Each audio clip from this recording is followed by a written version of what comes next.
persediaan padat, semi padat, sediaan cair, kan begitu. Nah, sekarang kita fokus kepada sediaan kosmetika. Yang mana yang kita lakukan analisa adalah secara kualitatif maupun kuantitatif, ya. Jadi sudah kita pernah diskusikan juga bahwa analisis kualitatif itu berkaitan dengan ada tidaknya suatu senyawa uji, sedangkan kuantitatif itu untuk menetapkan atau menentukan kadar yang ada pada sediaan kosmetika. Nah, sebelumnya sudah ditentukan pula apa yang dimaksud dengan sediaan kosmetika. Ini jadi kualitatif atau tidaknya. Kalau kuantitatif berarti untuk menentukan jumlah atau kuantitas dari suatu senyawa.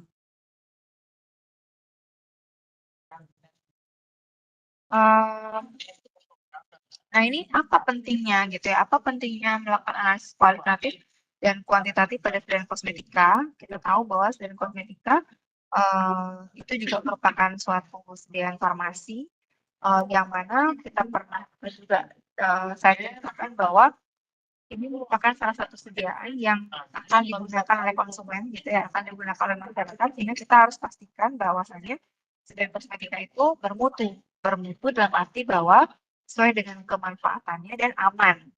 Sesuai dengan kemanfaatannya dan aman. Jadi artinya pada saat sediaan kosmetika itu diklaim misalkan sebagai apa dia? Sebagai pemutih. Betul tidak? Di dalamnya itu ada agen untuk memutihkan, untuk mencerahkan.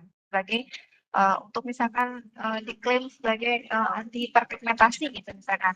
Jadi untuk mengatasi flek. Betul tidak di situ ada komponen atau komposisi atau zat yang berfungsi sebagai penghilang flek gitu. Jangan sampai nanti produsen mengklaim sesuatu tapi ternyata tidak ada zat aktifnya. Sehingga itu akan merugikan konsumen gitu. Nah, begitu pula dengan mutu dalam arti aman. Aman di sini bahwa dipastikan sediaan kosmetika itu nanti tidak mengandung bahan-bahan atau zat-zat yang berbahaya, yang tidak diizinkan, atau mungkin diizinkan tapi dengan ketentuan ataupun kadar tertentu. Misalnya, saya contohkan, kalau hidroquinon di dalam sediaan kosmetika sedang bercerah, itu boleh asal ada resep dokter. Jadi tidak dalam suatu sediaan jadi dia, tapi berupa racikan, ya, racikan. Kalau dulu hidroquinon itu masih diperbolehkan dalam sediaan produk jadi. Misalkan kayak Melanox. Nah, Melanox itu boleh artinya dibeli dibeli bebas gitu boleh dulu. Tapi seiring dengan perjalanan waktu dan diketahui bahwa hidroquinone itu memiliki efek negatif gitu ya pada kulit sehingga diturunkan lagi kadarnya yang diperbolehkan itu yang dulunya 4% menjadi 2%. Nah, dilakukan suatu peninjauan kembali bahwa hidroquinone 2% itu juga mengalami masalah gitu. Sehingga sekarang tidak diizinkan dijual bebas. Nggak bisa masyarakat dengan seenaknya membeli sediaan hidroquinone. Sehingga sekarang harus diresepkan. Jadi makanya hidroquinone itu bisa dikeluarkan bila ada resep dokter. Jadi kalau misalkan klinik kecantikan itu mungkin ada karena diracik gitu ya. Nah, sehingga kita perlu melakukan yang namanya analisis kualitatif ataupun kuantitatif pada sediaan kosmetika. Contoh lain lagi misalkan zat yang tidak diperbolehkan misalnya pewarna sintetis ya. Banyak sediaan kosmetik misalkan kayak pewarna apa pipi misalkan blush on atau misalkan lipstick. Nah, itu pun ada kandungan pewarna sintetisnya yang tidak diperbolehkan. Misalkan ada rodamin di situ. Karena memang rodamin itu menghasilkan warna yang cantik gitu ya dan tahan lama. Tapi itu ternyata tidak diperbolehkan karena berbahaya ya. Sehingga ini harus dipastikan oleh pemerintah gitu dalam hal ini Badan POM untuk memastikan bahwa tidak ada gitu, tidak ada bahan-bahan berbahaya dalam sediaan kosmetika. Sehingga perlu dilakukan suatu analisis kuanti gitu. Ya. Nah, pada sediaan kosmetika banyak sekali terjadi kecurangan. Nah, tadi ya sudah saya jelaskan dan ini kesimpulannya kecurangan oleh produsen dengan adanya penambahan zat ataupun kimia berbahaya yang sengaja ditambahkan untuk tujuan tertentu. Gitu. Sehingga perlu dilakukan yang namanya suatu evaluasi, suatu monitoring gitu ya untuk memastikan bahwa tidak ada bahan-bahan berbahaya pada sediaan kosmetika. Nah, di sini yang biasanya menjadi perhatian kalau sediaan kosmetika ya, Persediaan makanan mungkin tadi ya, contohnya ada Rodamin tuh. Rodamin sebagai pewarna kalau misalnya di jalan pasar, ada beginner, orang bilang gitu, itu juga harus hati-hati. Kalau orang itu mencolok itu hati-hati. Jangan sampai itu adalah pewarna sintetis yang digunakan, gitu ya. Pewarna tekstil yang digunakan, jangan sampai seperti itu. Nah, di sini kosmetika yang sering menjadi perhatian adalah preservatif misalnya. Preservatif untuk pengawet itu penggunaan paraben ya. Ada metil paraben, ada profil paraben. Nah, itu dibatasi kuantitas atau jumlahnya pada suatu sedan kosmetika. Di mana sedan kosmetika itu diperbolehkan menggunakan metil paraben dengan ketentuan tertentu gitu. Jadi nggak boleh lebih dari 4% untuk yang penggunaan tunggal paraben. Tapi kalau misalkan penggunaannya adalah berupa campuran, misalkan digunakan metil paraben sama profil paraben gitu ya, sama-sama paraben dia, tapi yang satu metil yang satu yang profil. Nah, kalau misalkan ada campuran, maka diperbolehkan tuh maksimalnya adalah 8% totalnya antara metil dengan profil. Itu semua kita bisa lihat nanti di ketentuan Badan POM, itu ada semua. Jadi itu sebagai acuan. Lalu ada satu warna. Nah, kalau satu warna itu sama sekali tidak diizinkan untuk yang sintetis. Ya, itu dilarang. Kalau sampai ketahuan berarti akan bisa ditarik dan juga akan menjadi perhatian kepada dari produsennya. Gitu. Jadi perhatian dari POM kepada produsennya sampai nanti ada pencabutan izin produksi bila tidak dihiraukan peringatan yang diberikan oleh Badan POM. Lalu yang ketiga ada logam berat. Nah, hidroquinon ya, ada merkuri, ya, ada Hg ya.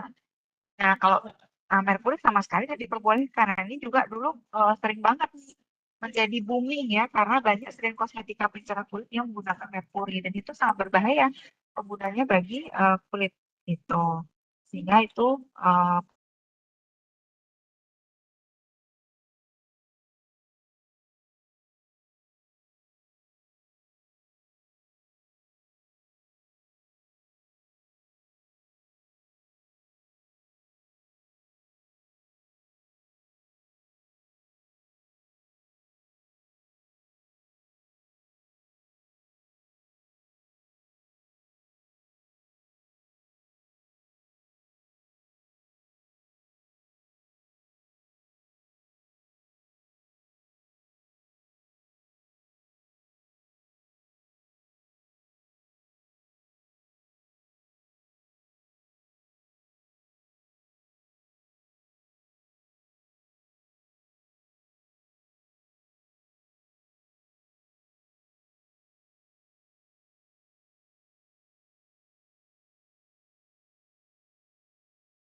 Halo?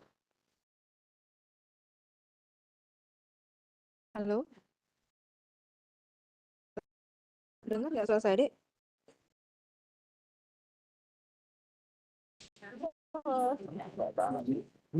Terdengar Ibu, tapi sedikit kecil. Oke, tunggu sebentar. Oke, terdengar suara saya? Terdengar Ibu. Oke, sip. Kita percepat ya. Ini kebetulan saya sebenarnya ada di rumah sakit. Saya baru sadar dari operasi. Jadi tadi itu agak lambat karena tadi baru sadar, jadi nge-treat ibu saya dulu tadi. Saya cepetin aja. Eh, Mohon maaf sebelumnya, nanti kalau misalkan ada yang ingin ditanyakan, bisa via chat ya. Atau nanti boleh di apa namanya di list aja pertanyaan, nanti akan saya ketik dan saya berikan formanya. Oke, bisa lanjut. Lalu ada SLS. SLS itu merupakan sodium lauryl sulfat. Jadi dia sebagai surfaktan. Mungkin kalau di Indonesia masih belum dipermasalahkan gitu ya. Tapi SLS ini dibatasi oleh penggunaannya oleh Badan POM.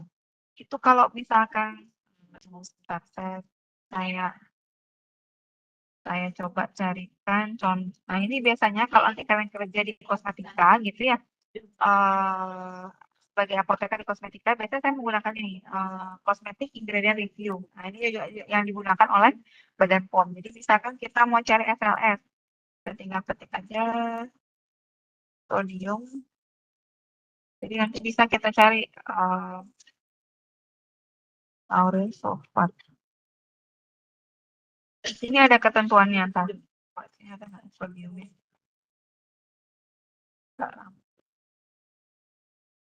Jadi PEG ya, PEG juga sebagai surfaktan pun juga bisa di situ ada ketentuannya.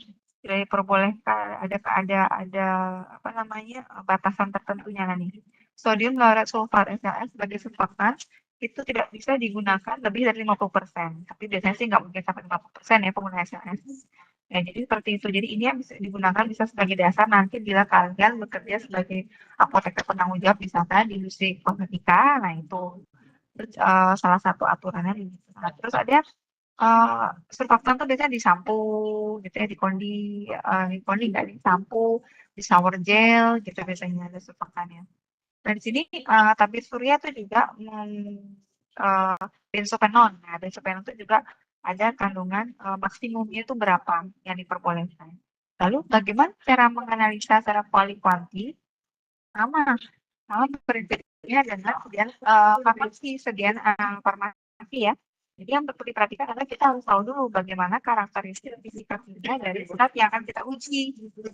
Bagaimana struktur senyawanya sehingga kita bisa menentukan analisis kuali kuanti. Lalu samping karakteristik fisika kimia kita juga harus mengetahui nih kira-kira zat yang akan kita uji ini kandungannya major compound atau minor compound di dalam suatu sedan kosmetika. Itu perlu diperhatikan juga sehingga kita bisa menentukan nih metode apa yang kita harus gunakan ya. Jadi saat yang berbeda pasti metodenya pun juga berbeda, tidak sama dia ya saatnya.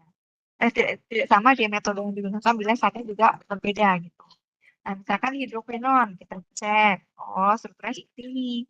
Asam retinoat, nah asam retinoat bisa digunakan uh, kulit juga, jadi untuk mengurangi jerawat bisa, atau bisa juga kadang-kadang digunakan untuk pencerah, pencerah ya. Jadi agar menjadi lebih jadi sebagai brightening gitu ya, ya pencerah ya.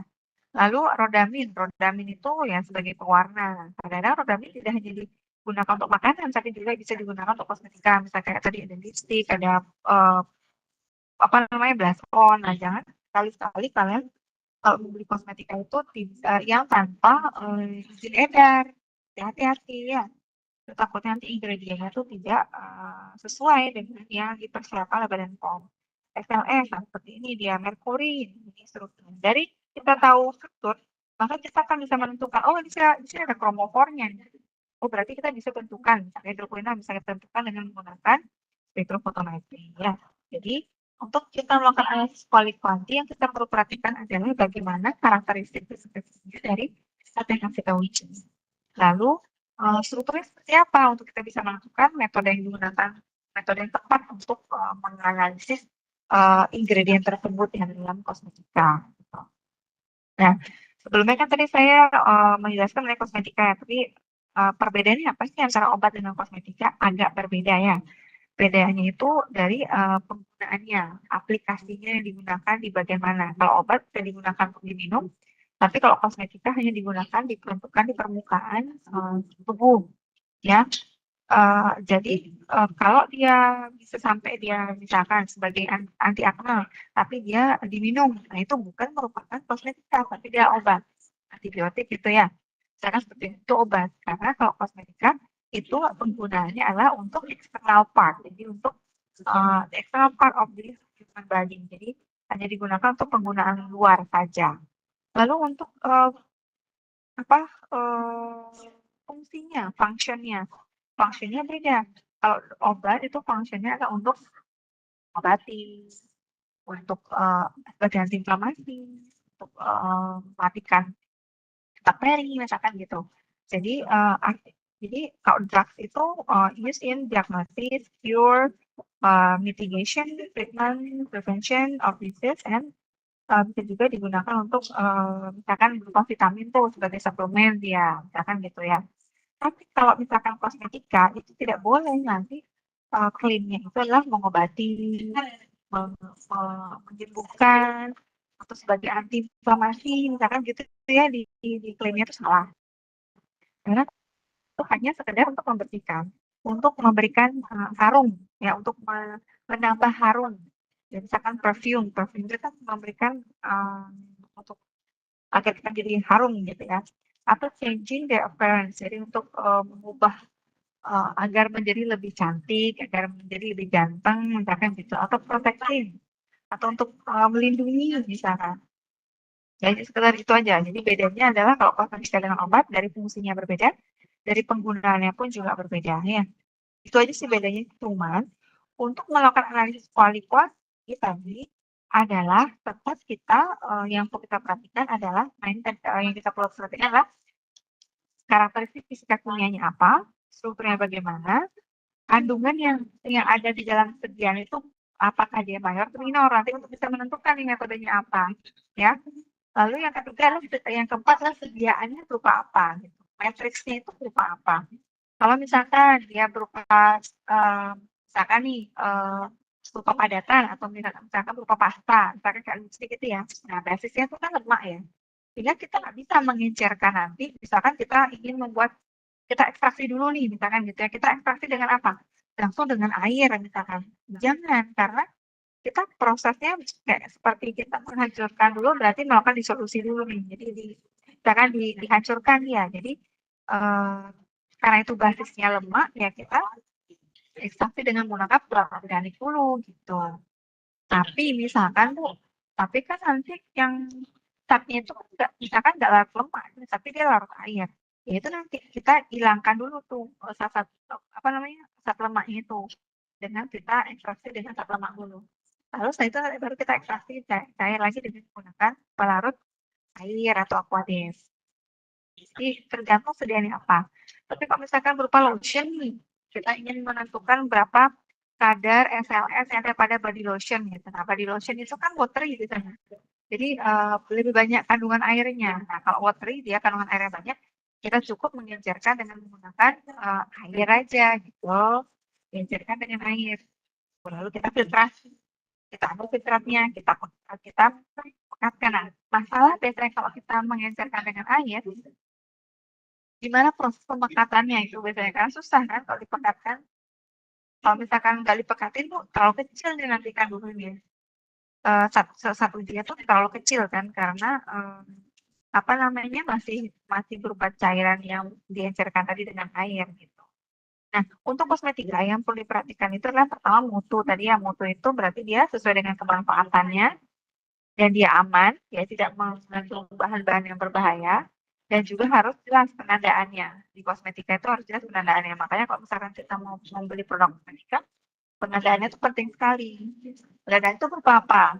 Itu berupa nama produknya apa, bagaimana fungsinya, itu harus jelas fungsinya apa. Kalau dia misalkan mengklaim sebagai fungsinya tadi sebagai pemutih misalkan pada kosmetika gitu ya, brightening, misalnya untuk melembutkan, harus menunjukkan dia yang mana saat yang bisa menimbulkan untuk melembutkan. Nah, itu ada nanti ditanyakan oleh Badan POM, tapi tidak kita menunjukkannya ke konsumen, Kak. Tapi kita ada pelaporannya ke Badan POM terkait dengan klaim tadi. Nah, jadi distribusi pasar kosmetika yang paling banyak itu apa? Skincare ya 27%, karena sekarang sudah beralih masyarakat itu adalah skincare kepada perawat. Jadi pada kulit ya, ya jadi estetika karena mainannya. Kita sudah menjamur pada klinik kecantikan gitu. Sehingga penting sekali kita melakukan analisis kualitatif untuk sediaan kosmetika gitu. Nah, di sini selain kosmetika, kosmetik itu ada 13 kelompok. Ada preparat untuk bayi, ada untuk mandi, ada untuk mata, ada wangi-wangian, ada untuk rambut, ada pewarna rambut, ada preparat makeup kecuali mata, ada preparat untuk kebersihan mulut, ya misalkan ada gargle atau mouthwash, lalu ada kebersihan badan, gitu ya, lalu ada preparat kuku, preparat perawatan kulit, preparat cukur, atau perawatan untuk sunscreen ya sebagai sunblock tadi. Nah, seperti ini nanti kalian bisa baca sendiri ya.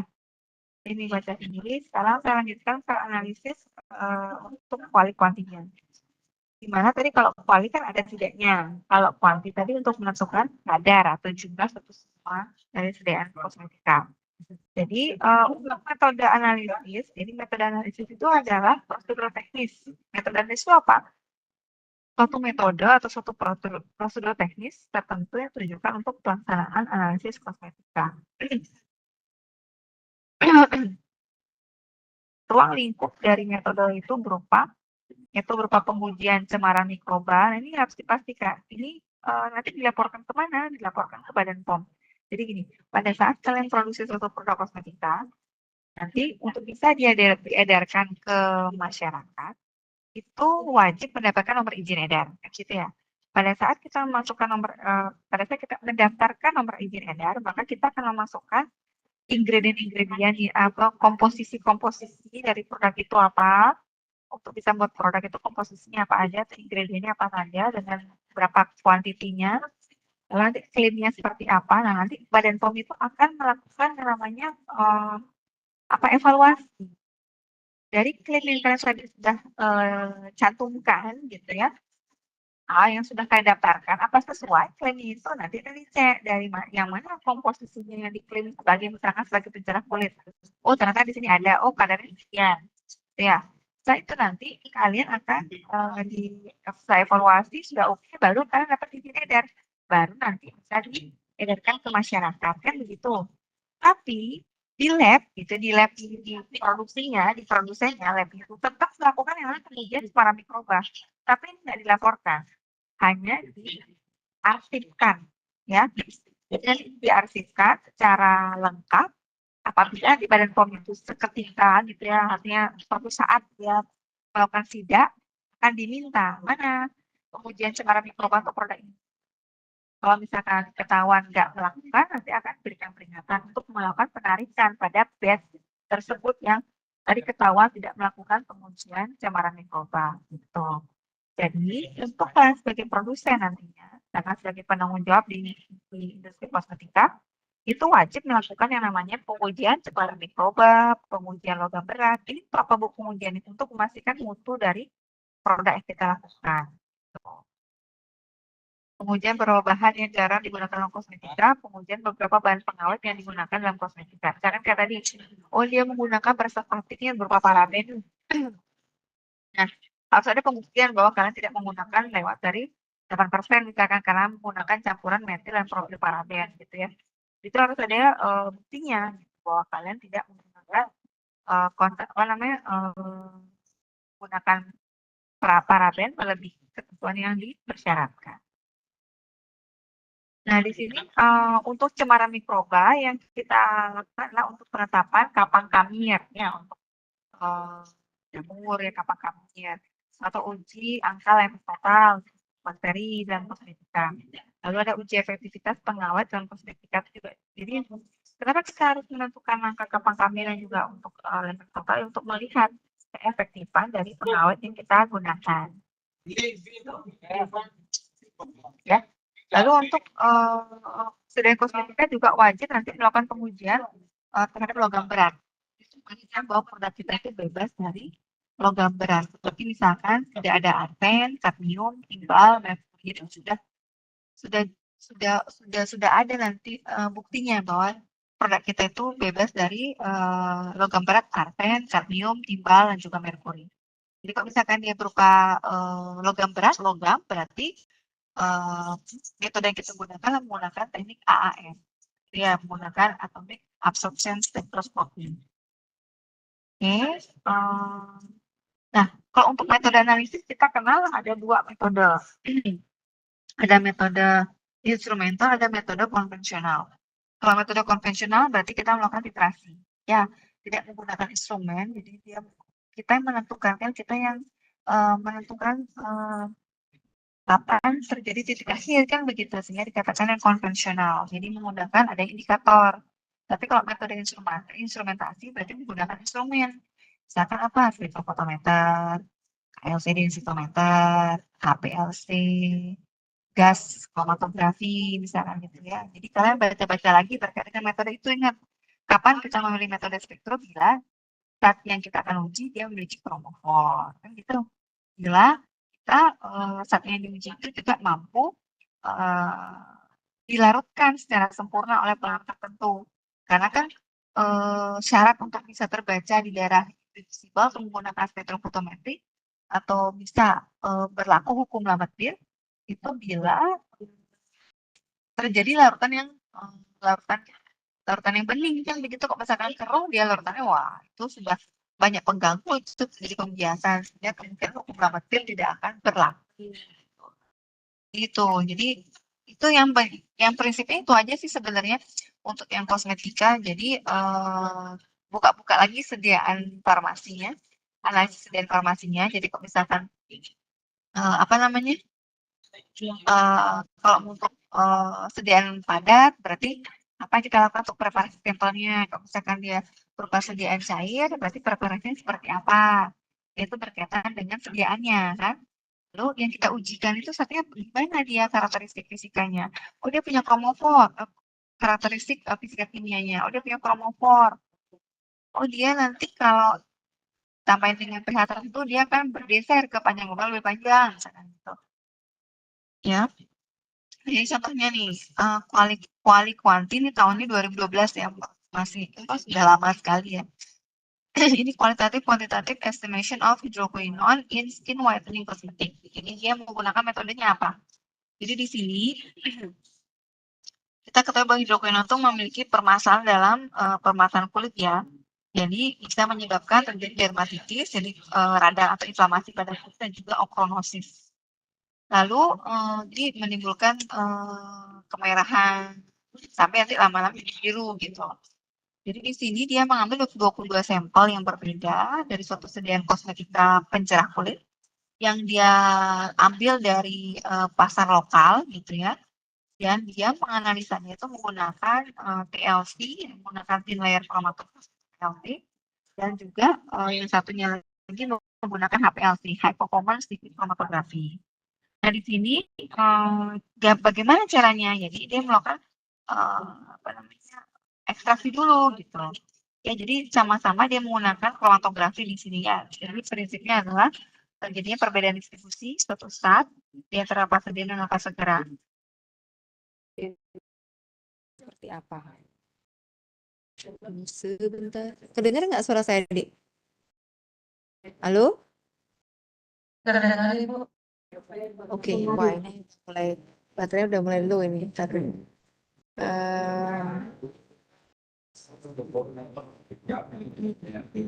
sebentar. Ya lanjut aja deh. Suaranya agak ini ya, agak ribut ya karena earphone saya udah ini juga nih, sudah low juga. Jadi di sini dari hidroquinone tadi menggunakan prinsip kromatografi. Kromatografi berarti lihat dari tadi perbedaan distribusi ya, fase diam dengan fase gerak. Kedengaran suara saya?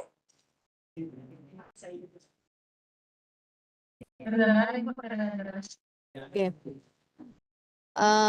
Jadi yang satu menggunakan TLC, yang satunya menggunakan kromatografi, menggunakan HPLC, sorry. Nah, bagaimana teknik preparasi sampelnya? Jadi kan tadi hidroquinon ya di dalam krim. Nah, di sini tidak disebutkan krimnya apa oil in water, water in oil. Yang jelas kalau disediakan farmasi, sediaan analisis farmasi, bila dia sediaan krimnya itulah oil in water, berarti kita cukup dengan melakukan apa pengenceran menggunakan air. Ya, kita centrifuge dengan menggunakan air. Atau kalau misalkan dia adalah water in oil, berarti dia ya berupa emulsi dengan basisnya adalah lemak, sehingga yang kita lakukan adalah mengekstraksi dengan menggunakan pelarut organik, menggunakan etanol, menggunakan propanol boleh, menggunakan metanol boleh ya. Nah, di sini kebetulan preparasi sampelnya dia mengambil 2 gram sampel ditimbang dalam 25 ml beker dan ditambahkan dengan 15 mili 15 mili 96% etanol, lalu dia campur secara homogen gitu ya. Bisa kita menggunakan sonikasi boleh, atau di dalam water bath pada suhu 60 derajat selama 10 menit, lalu kemudian di cooling, jadi didinginkan seketika gitu. Harapannya apa? Nanti akan terpisah antara fase lipid dan fase airnya gitu. Kalau misalkan dia dikulingkan didinginkan, kan otomatis lemak itu akan membentuk agregasi kan. Ya, sehingga akan terpisah dia gitu harapannya. Nah, dari sini akan difiltrasi, disaring. Yang diambil adalah filtratnya yang berupa ya filtratnya tadi. Sedangkan yang menjendal tadi itu dihilangkan kan gitu, karena fat itu, lemak itu kan nggak larut dalam etanol sebenarnya ya. Oke, jadi setelah itu baru terus nah ini finally it was filtered was used to dealcyonize. Nah, biasanya kalau etanol terlalu banyak, maka bisa dipekatkan, dia diuapin dia. Kita ambil hanya nanti setelah pemekatan itu kita totolin kan gitu. Ya, ada bayangan ya kalian ya.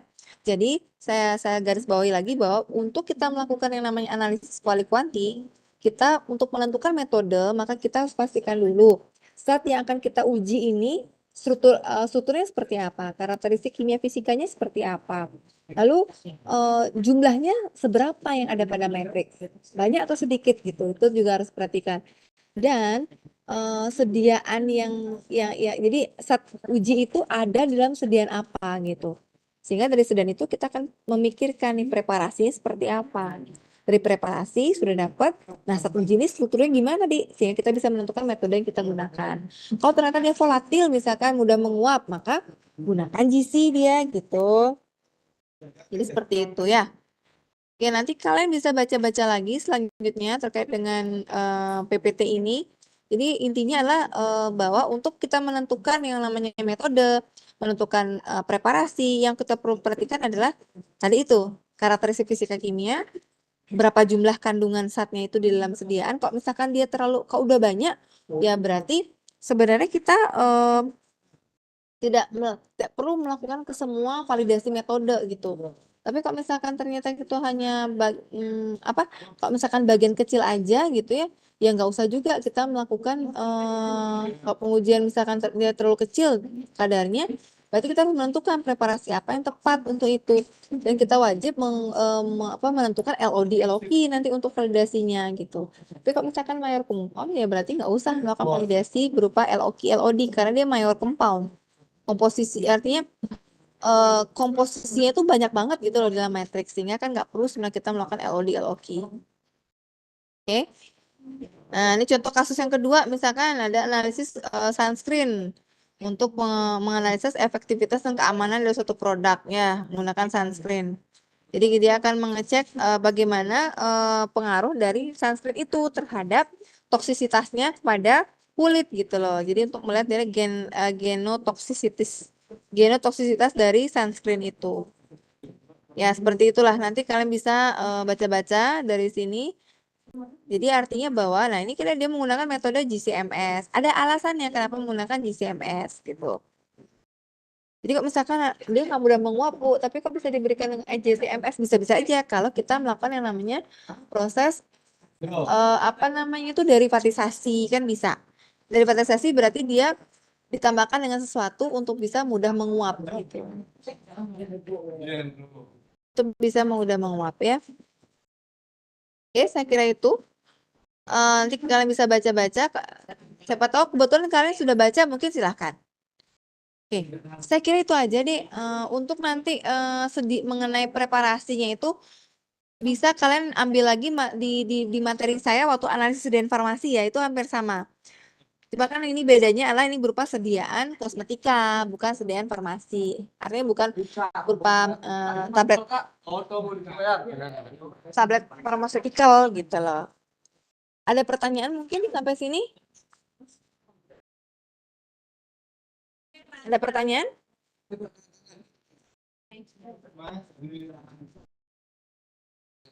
Oke.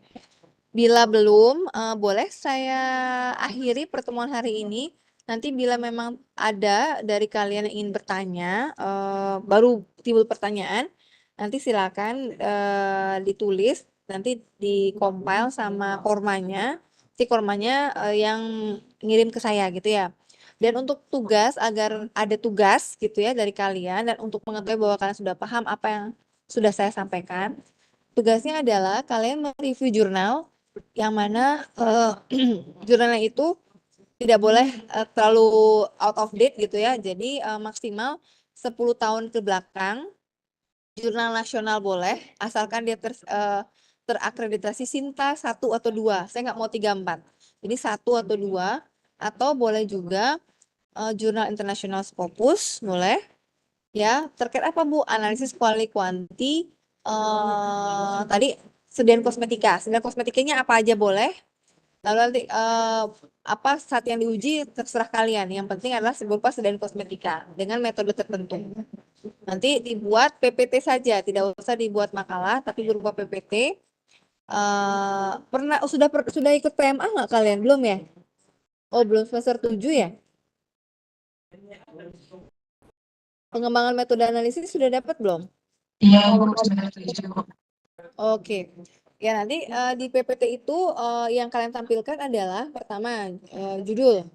Judul dari makalah itu apa. Lalu yang kedua adalah masalah apa yang diangkat dari jurnal itu.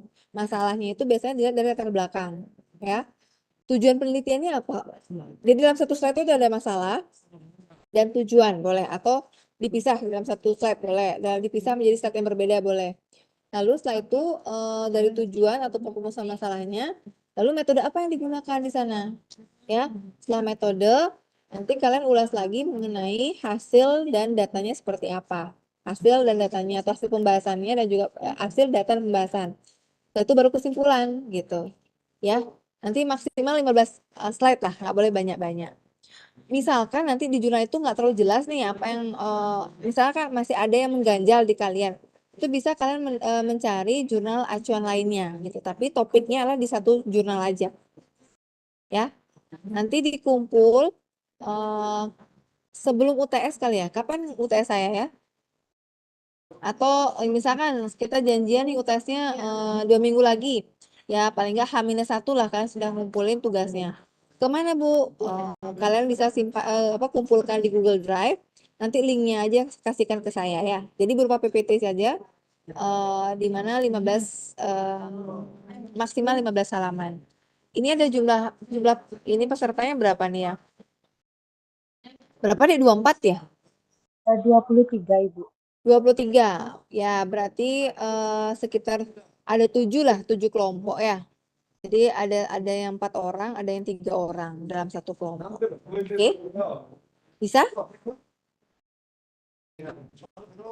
Ada pertanyaan mungkin terkait dengan tugasnya? Cukup ya? Oke, saya kira karena tidak ada apabila tidak ada pertanyaan, saya cukupkan sampai di sini. Mohon maaf sebelumnya karena jadwal yang menjadi reschedule yang baru kita laksanakan pada malam hari ini. Apabila ada salah kata, saya mohon maaf. Semoga kita semua dalam keadaan sehat. Sampai jumpa di pertemuan berikutnya, yaitu di UTS mungkin ya. Terima kasih. Terima kasih, Bu. Oke, saya end meetingnya ya. Sampai jumpa. Oke, selamat malam.